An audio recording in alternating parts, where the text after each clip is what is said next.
अस्सलाम वालेकुम स्टूडेंट्स, आज हम शुरू कर रहे हैं अपना जो बायोलॉजी का नेक्स्ट जहाँ से पार्ट हमारा रह गया था डिविजन्स ऑफ ब्रेन को आज हम कंप्लीट करेंगे। There are 3 major regions in the brain of human and other vertebrates. Number 1 is fore brain, mid brain and hind brain. Important part of each of this region are described below. Number 1 is forebrain. Forebrain is the largest area of the brain. It is most highly developed in humans. Following are the important parts of this region. Students, हमारी brain की divisions में जो fore brain है, mid brain and hind brain जो है उसमें सबसे जो बड़ा पार्ट है वो फोर ब्रेन का आएगा और उसके सब पार्ट्स भी हम देखेंगे। स्टूडेंट्स, हम लोग सबसे पहले इसका डायग्राम देख लेते हैं ताकि हमें जो थैलेमस है, हाइपोथैलेमस, सेरिब्रम, उसको एक दफ़ा डायग्राम में भी लोकेट कर लें और फिर साथ साथ अब इसके फंक्शंस भी रीड करते रहें कि हर पार्ट का क्या काम है। स्टूडेंट्स, यहाँ पे हमारे पास जो आपकी बुक पे ही तस्वीर है पेज नंबर 38 पे, उसमें हमारे पास जो फोर ब्रेन है उसके पार्ट्स जो सब पार्ट्स हैं वो है cerebrum, thalamus and hypothalamus. Cerebrum आप देख सकते हैं ये वाला पार्ट है, यानी आगे की तरफ का है और जो मेजर पोर्शन है वो ये कवर कर रहा है थैलेमस की लोकेशन, और हाइपोथैलेमस उससे भी नीचे होता है।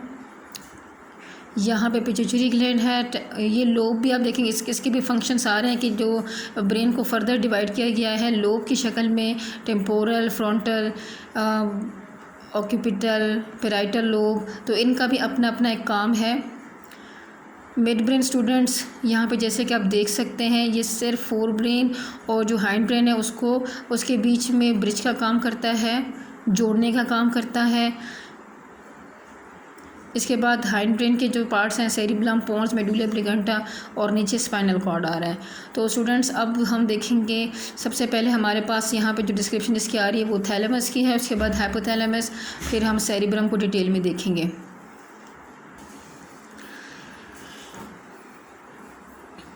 Thalamus lies just below the cerebrum. It serves as a relay center between the various parts of the brain and spinal cord. Relay center means transfer of information.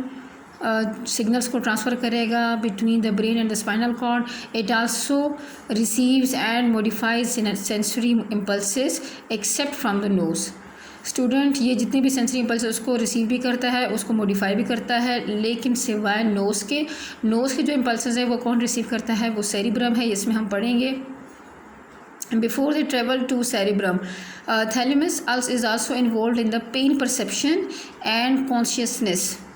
इन जो हमें दर्द, तकलीफ़ या प्रेशर महसूस करते हैं, कॉन्शियसनेस, स्लीप है, नींद आ रही है या अभी जागे हुए हैं, तो ये भी यहाँ से ये कौन इसमें परसीव करने में मदद करता है? It's thalamus. हाइपोथैलेमस क्या है? Hypothalamus is lies above mid brain के ऊपर and just below the thalamus. Student, यहाँ पे आप जैसे कि देख सकते हैं कि हाइपोथैलेमस थैलेमस के नीचे है और मिड ब्रेन के से पीछे, मतलब मिड ब्रेन इसके नीचे की तरफ आ रहा है और ये थैलेमस के नीचे है। In humans, it is roughly the size of almond. One of the most important function of hypothalamus is to link nervous system and endocrine system.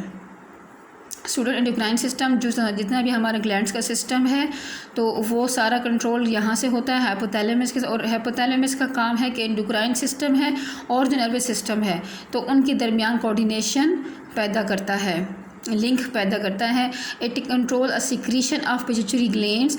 जो पिट्यूटरी ग्लैंड एक छोटा सा ग्लैंड है हमारे दिमाग में, तो ये जितना भी एंडोक्राइन सिस्टम है वो इस ग्लैंड के थ्रू ही काम कर रहा होता है, तो ये उसके सिक्रीशंस को कंट्रोल करता है। It also control feelings such as rage, pain, pleasure and sorrow, यानी हमारे इमोशंस को भी ये कंट्रोल करता है। सेरिब्रम जो जितने भी ये पार्ट है उसमें जो ज़्यादा बड़ा पार्ट है फोर ब्रेन का वो सेरिब्रम है। Cerebrum is the large part of the fore brain. It control skeletal muscles, thinking, intelligence and emotions. It is divided into 2 cerebral hemisphere. The anterior part of the cerebral hemisphere are called olfactory bulb, which receives impulses from the olfactory nerve. So olfactory nerve जो है वो knows से आगे signals को transfer कर रही थी brain तक, which receives impulses from the olfactory nerves and create the sensation of smell. The upper layer of the cerebral hemisphere, for example cerebral cortex, consists of the gray matter. The gray matter of nervous system consists of cell bodies and non-myelinated axons. Students, इसका जो ऊपर का part होता है ये grey matter का होता है और ये नॉन माइलिनेटेड एक्सन्स का मिलकर बना होता है। जो नीचे का पार्ट होता है इसका वो वाइट मैटर से बना होता है और इसमें माइलिनेटेड एक्सन्स होते हैं, मतलब इनकी जो न्यूरॉन्स हैं और जिनके एक्सन्स सारा आगे जो जा रहा होता है तो उनके माइलिन शीट उस पर होती है। The white matter of nervous system consists of myelinated axon. Cerebral cortex has a large surface area and is folded in order to fit in the skull. It is divided into 4 lobes. इसके भी 4 lobes हैं। Student एक दफ़ा हम diagram को देखेंगे कि वो लोब्स की लोकेशन क्या है, फिर हम इनके फंक्शंस भी देखें। स्टूडेंट्स, ये आपके सामने फ्रंटल लोब है, यहाँ पे टेम्पोरल लोब है, parietal lobe and occipital lobe. तो ये 4 लोब्स हैं। अब हम इनके ना फंक्शन साथ साथ रीड आउट करेंगे।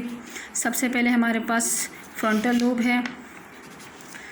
Frontal lobe controls motor functions, जो रिएक्शंस हैं, जो काम करने की सलाहियत है, जो मोटर न्यूरॉन्स को कंट्रोल करता है, permits consciousness control of skeletal muscles and coordinate movement involved in speech. यानी जो बेसिक इसका काम है वो कोऑर्डिनेशन का है। आगे हमारे पास है पैराइटल लोब।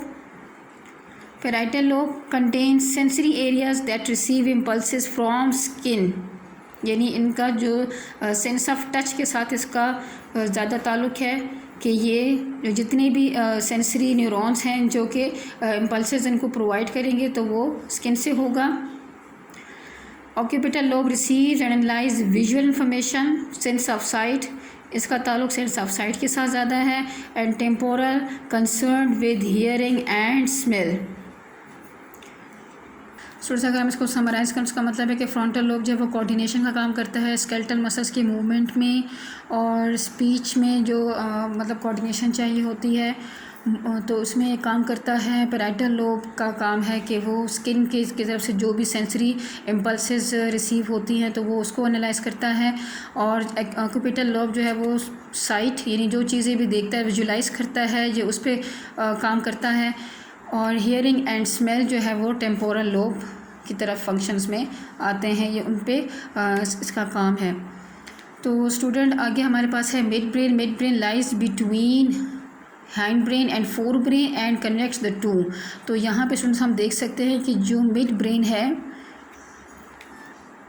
यहाँ से देखें मिड ब्रेन ये फोर ब्रेन और हाइंड ब्रेन के दरमियान में कनेक्शन का काम करता है। It receives the sensory information and send it to the appropriate part of the forebrain।